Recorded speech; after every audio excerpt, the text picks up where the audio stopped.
the biggest thing that I focused on from this combine was Kayvon Thibodeaux, and was the fact that he didn't participate in all the drills after saying that he would.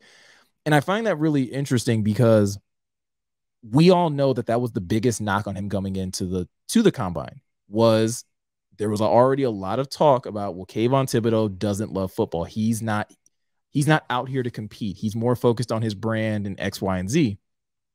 And we saw that, like, in his press conferences, like, he answered those questions, and I think he answered them really well, honestly, in defending his desire to play and talking about, you know, the way he's come up and where he grew up and the sacrifices that he and his family have made for him to be where he's at, as well as how he talked about how he's such a student of the game mentally.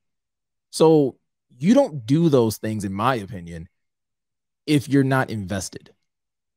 Like I said, I think a couple shows ago, you don't start having injuries and play through those if you're so self-absorbed and if you're worried about going number 1 overall. You don't do these things, in my opinion.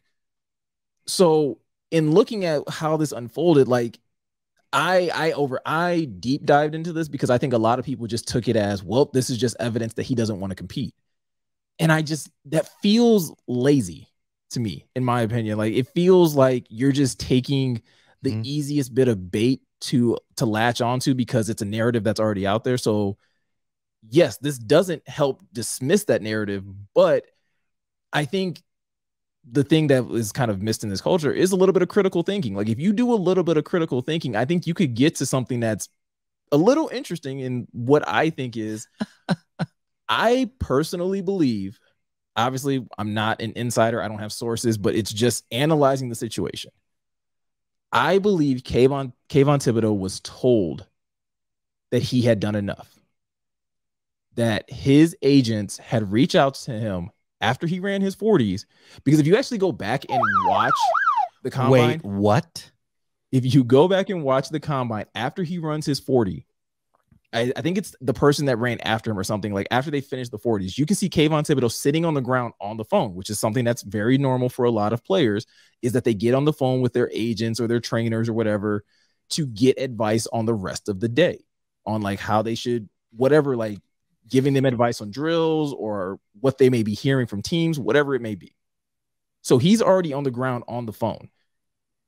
It would not, I feel like it's very plausible that he got information from his agents, whether it was before he ran the 40 or after he ran the 40.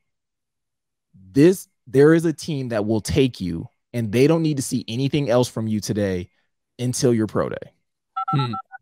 Is that the conspiracy theory? Is this Detective Meko?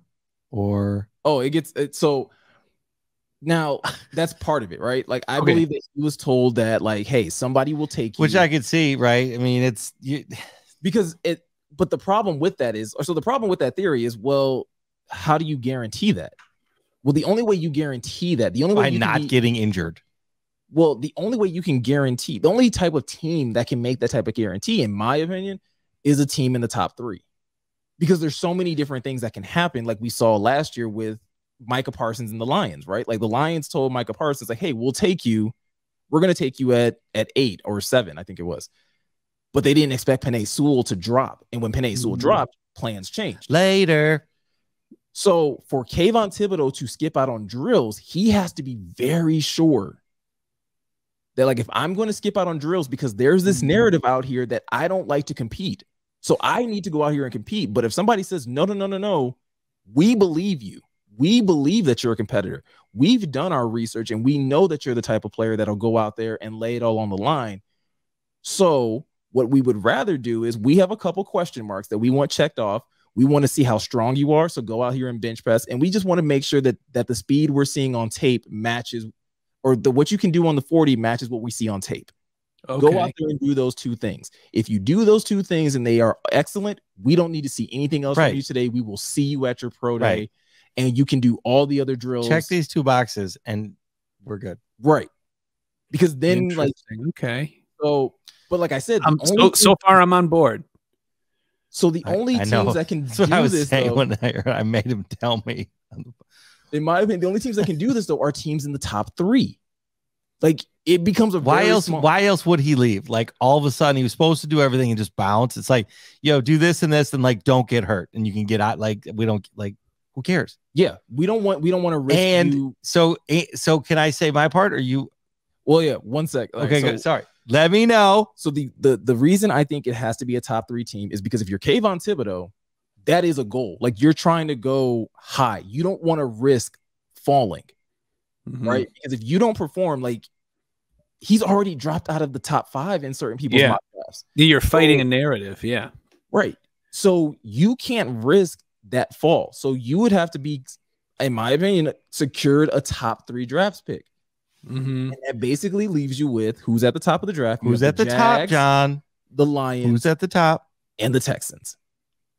Now, the Jags could absolutely take him because, like you were just saying a little while ago, John, right? Kayvon's been the #1 player. And it just recently, once the offseason started, this narrative started being spun that he doesn't work hard. So you could have a team like the Jags that's like, no, we still believe him and we're going to take him. Then there's a team like the Jags, who Kayvon talked about in interviews about how he would love to be in Lovie Smith's system. He believes he's Jadeveon Clowney 2.0, all this type of stuff. So there's a little bit of like, okay, well, it sounds like he wants to go to Houston. Could Houston have basically told him like, hey, we're taking you at 3 no matter what?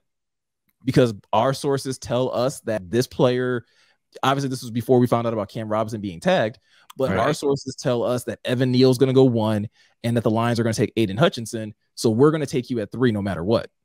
Okay. So you would have that reassurance that like, okay, well then, yeah, I don't need to perform.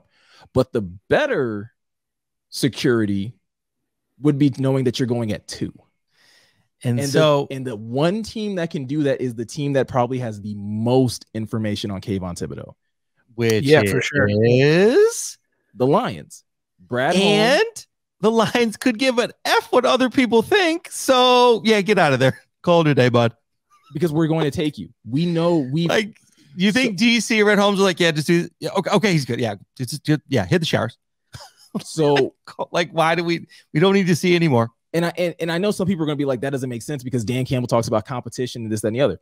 But Brad Holmes is also very big on them doing their homework. He is very astute in saying that we do as much research as we possibly can on players prior to the draft process. And maybe they don't need to see this because, again, Brad Holmes was out west in LA where he would have had ample time to scout Kayvon Thibodeaux from his freshman year and his sophomore year. And then he comes out here during Kayvon's junior year. But he just drafted Kayvon's teammate the year before. The one guy that Kayvon talks about that he's been talking to the most during this draft process. Yeah. He's been talking to Panay about this entire draft process. So it would just make sense that the Lions would also be talking to Panay and trying to get as much information about Kayvon. How committed is he? How hard does he work in practice? How much does he prepare for games? What's he like in the locker room? What's he like? Right. Yeah. All of these things. And if you are confident that he checks all the boxes for you, and Kayvon even said in his interview, he doesn't think it's a real big deal for a lot of teams. It's just a narrative that's being passed around. Well, then, hey, look, we did our interviews with you. Your character checks out. We got some resources or references that have backed up your character and your work ethic. Yes, your references checked out. Yeah, that's exactly what I was thinking. And you are a physical specimen that we thought you would be. You're stronger than we thought you were, right. And you're faster, or you're just as fast as we thought you were. His tape says a lot too. His tape is solid. His tape is amazing. His tape is solid, and it's 3 years of it. It's consistent.